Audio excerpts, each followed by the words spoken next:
Hey everyone, welcome to Hanging with Uncle. I'm Gene, and before we get started, please the big three: subscribe, like, and hit that notification bell so you don't miss content like this. Today I want to talk about Florida. Has Florida taken a page from the state of New York, where Cadet Bone Spurs was born and grew up and lived, or at least that's where he had an address most of his, adult life, if not all of it. And yet, when it came time in the presidential cycle of the 2015 campaign, he lost overwhelmingly in the state of New York because people of the state of New York know who he is. They grew up with him, watching him lie, cheat, and steal his way through life and be held unaccountable. And they want nothing to do with him. He was already prosecuted by the Attorney General for fraud in his business practices and is unable to do business in the state of New York. So, they're sick of it. People can only have so much. But now that he's, lives at Mar-a-Lago and part-time at the White House when he's not destroying it, are the people of Florida seeing the same things that the people of New York saw? Now, again, we just had the mayoral race in Miami where the Democrat won, and there hasn't been, not only is she the first female Democrat to win, but the first Democrat in almost 30 years.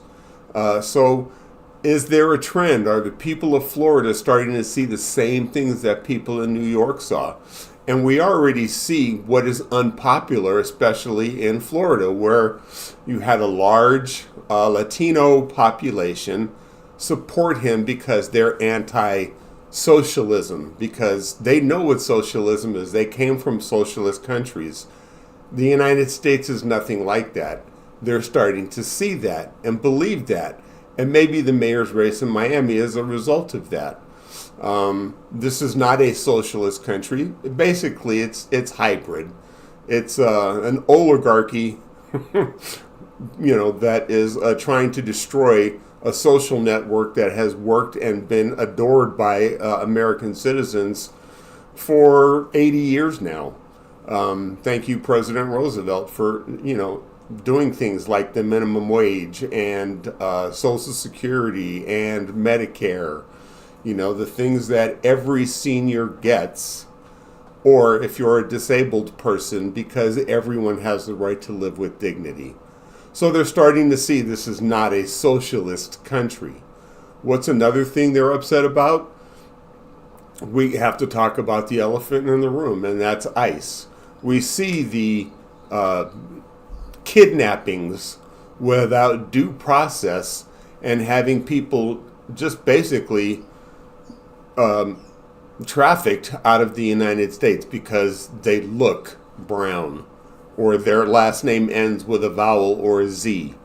They see the racial profiling that ICE is doing, and that's all it is, because if you really wanted to crack down on people not in this country legally, then you would start at where it's most prevalent, and that is with people that have here and overstayed their visas and have not left and made this their home.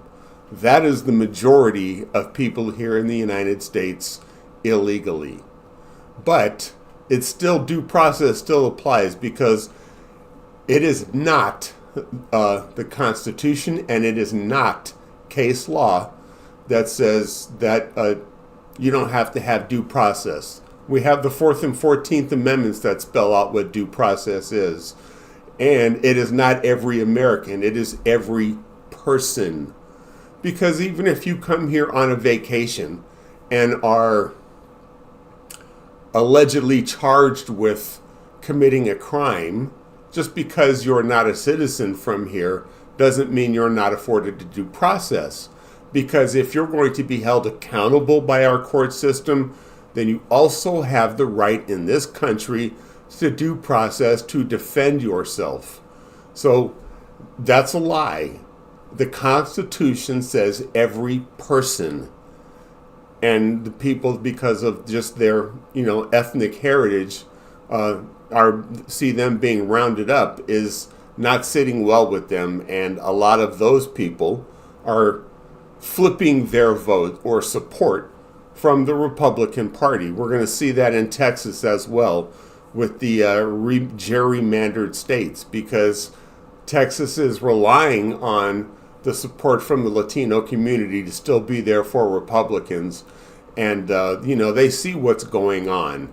They don't believe the lies. They see the truth.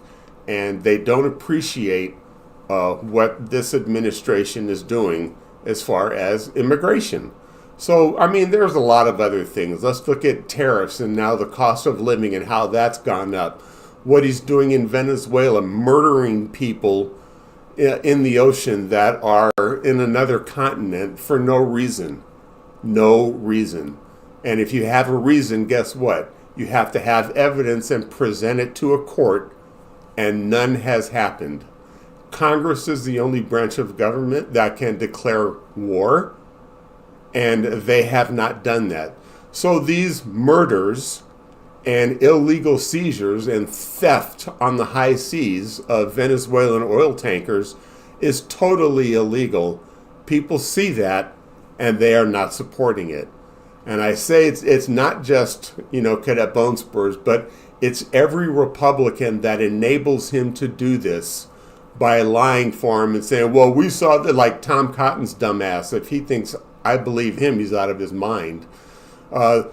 They're gathering things. They're floating adrift on burning wood, trying to save, just want to be rescued. Because, again, this belongs at the Hague for war crimes, because attacking a shipwrecked vessel is illegal under international maritime law. I'll end there, but those are just a few reasons why people in Florida are getting sick of, the Mango moron and his policies, and they're seeing through it. And is the Miami's mayoral race a bellwether for what's going to happen in the state during the midterms next year? Let's wait and see. All right, I'm Gene. That's all I have for today. Thank you for hanging with Uncle. Remember, be kind to one another and just treat each other the way you want to be treated, and we wouldn't have boats being blown up.